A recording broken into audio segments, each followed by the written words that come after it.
ئێمە یەکەی نیشتە جێبوونمان کرد لە پرۆژە کەپیتال تاوەر دووسایدی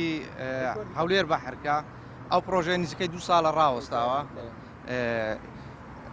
خاوەن پرۆژەکە بەجێ هێشتە ئیشی لێ ناکات ئەوە 2 ساڵە داواکارن لە حکوومەتی هەرێم چارەسەری ئەو کێشە و گروگفتەمان لۆ بکە هەمووی کرێچینە و هەمووی بە نەقد کڕیتی بە پێشەکی بە نەقد کڕیتی داواکارین لە هەیئەی ئیستثماری گشتی ئیستثماری هەولێر بە زووترین کات چارەسەری ئەو کێشەمان لۆ بکە زۆر سوپاسیان دەکەین عقدمان هەیە هەمووی عقدیەیە هەمووی لە عقارات کڕیتیان لە شەریکات کڕیتی هیچ کێشەشی نیە دەربارەی عقد و ئەوانە بەس پرۆژەکە وەستاوە و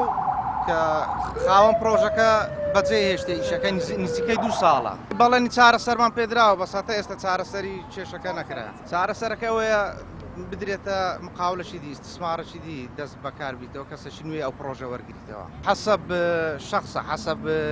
مەتراتی شوقەکەیە هەیە لە 2 دەفتەر بەرەو سەرەوەیە 2 دەفتەر 6 دەفتەر 4 دەفتەری تێدا هەمووی بە نەقد کڕیتی کۆی گشتی تقریبا 600 کەس دەبیت لە برایانی کوردە و برایانی مەسیحە و برایانی عەرەب احنا هذا المشروع صار لنا تقريبا 2 سنين متوقف ئەم پرۆژەیە ماوەی 2 ساڵە ڕاوەستاوە چەند جارێک بە دووادەچوونمان کردووە لەگەڵ دەستەی وەبەرهێنان کۆبووینەوە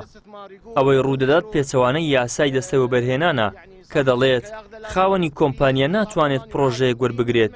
تاوەکو تەئمیندا نەنێت بەقەد ئەو پرۆژەیە کاوەری دەگرێت هذا المشروع الخطاب الضمان اللي موجود بعد هيئة الاستثمار ما يعادل قيمة طابق واحد هذا واحد